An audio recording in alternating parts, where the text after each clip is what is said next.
What's going on, guys? This is DaWoblefet, and welcome to Mechanics Monday, a series where I pick a mechanic to analyze each week that may be underexplored or unknown to players in the VGC community. This week, we're going to be taking a look at the mechanics of Yawn. Yawn hasn't changed much in the last few generations, but what has changed in VGC 2020 is the amount of Yawn being used. Pokemon like Togekiss, Gastrodon, Hippowdon, and others all may tech Yawn onto their movesets to get crucial sleep turns on opposing Dynamax Pokemon or other threats. Let's start with the basics. Yawn applies the drowsy status to its target. You'll hear me call it the drowsy status throughout this video, because that's what shows up on the Y information screen. At the end of the next turn, the Pokemon will fall asleep, assuming it doesn't switch out or gain some other sleep protection. Because Dynamax Pokemon aren't immune to status conditions inherently, like they are to something like flinches, Yawn can force opponents to make difficult decisions with their Dynamax. Do I stay in and let my Pokemon fall asleep, which wastes Dynamax turns, or do I switch out to prevent the sleep, which means losing my Dynamax altogether? There are a number of ways to prevent Yawn, but many of them won't fully block both timings of Yawn. Yawn can be blocked at two stages: during the turn it was used, and during the turn it puts a Pokemon to sleep. For example, Safeguard will prevent a Pokemon from being inflicted with Yawn. It stops a Pokemon from using Yawn on it. However, it doesn't stop a Pokemon from falling asleep. If the Pokemon is already afflicted with the drowsy status, and Safeguard is set up, it doesn't do anything to stop the sleep from occurring.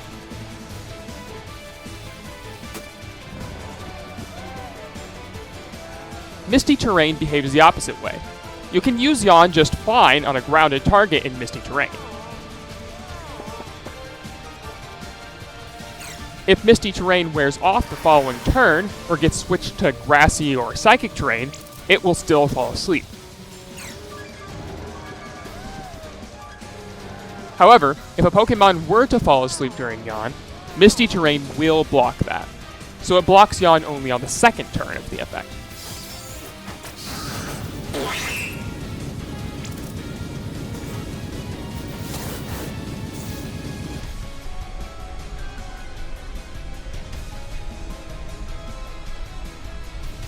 Electric Terrain is an example of an effect that does both. Electric Terrain will block both Yawn from being inflicted and also block the sleeping effect. For example, if I use Yawn on my opponent, then Electric Terrain is set with a Max Lightning, the Pokemon won't fall asleep, and it'll display a message that it couldn't fall asleep as well. If a Pokemon like Corviknight uses Roost, it will be able to reap the benefits of Terrain to prevent Yawn. For example, suppose my Corviknight was Yawned the previous turn. Because Corviknight was off the ground due to its flying type, the Electric Terrain didn't prevent Yawn from going off. However, if I use Roost this turn, I lose my flying type with Corviknight. This lets Corviknight temporarily get rid of its flying type, which is a huge benefit, allowing Corviknight to take advantage of the Electric Terrain to block the sleep from Yawn. You have to pay close attention to this one. The text flies by pretty fast. Substitute behaves like Safeguard. Using Yawn against a substitute will cause the Yawn to fail. If a Pokemon is already drowsy, though, using Substitute won't prevent the Pokemon from falling asleep.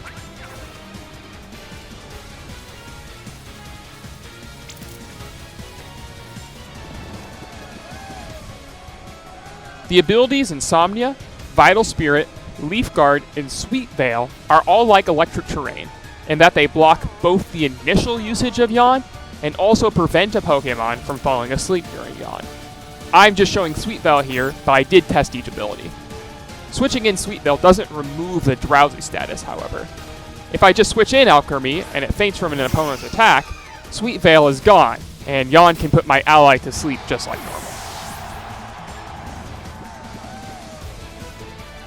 If a Pokemon already has a major status condition, which means it's either burned, poisoned, paralyzed, asleep, or frozen, Yawn will fail when used against it. So for example, if a Pokemon is already asleep, you can't use Yawn on it to apply a sort of preemptive sleep in case it wakes up the following turn. Yawn will just fail in that case. You can also take advantage of this to block the effect of Yawn. For example, if I'm down to 2 Pokemon remaining and my Hydreigon gets Yawned, I can't switch it out. However, I can use Will-O-Wisp with my ally Arcanine on Hydreigon, and because it now has a major status condition, I will have blocked my opponent's Yawn. letting me continue to attack on subsequent turns.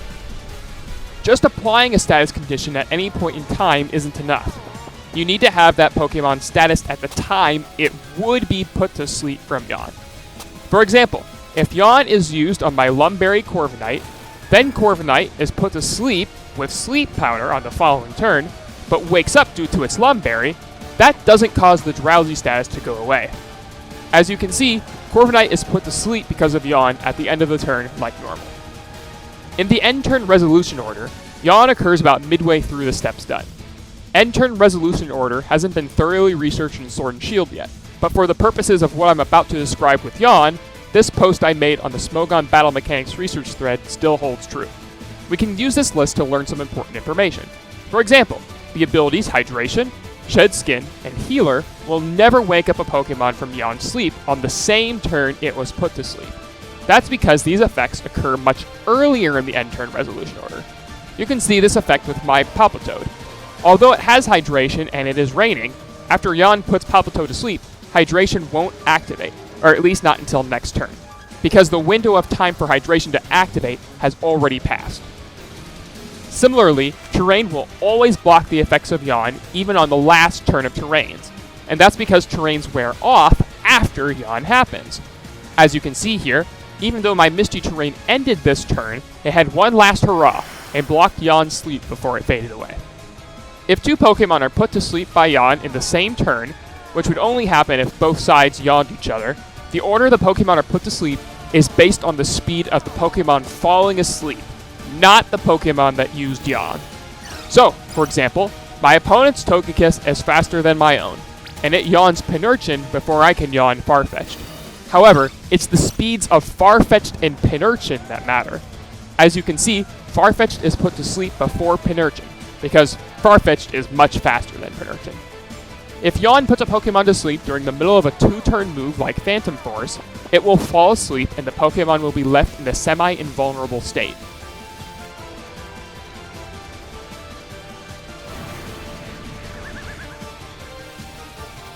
However, it's not stuck there.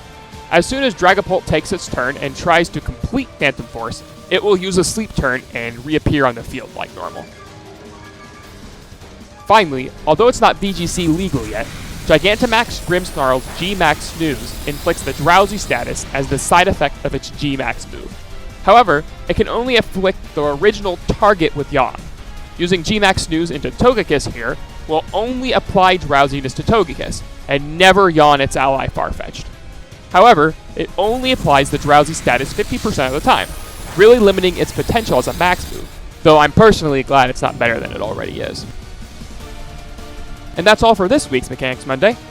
After Body Press, Yawn interactions have been my most requested topic to cover, so I hope you have a solid grasp of how the move works now, with all of its quirks. I have some ideas for future topics on Mechanics Monday, but some of them will require a good bit of research in the meantime. As always, feel free to leave your thoughts or questions in the comment section below. Maybe your idea will make for a great new video. Until next time, have a good one.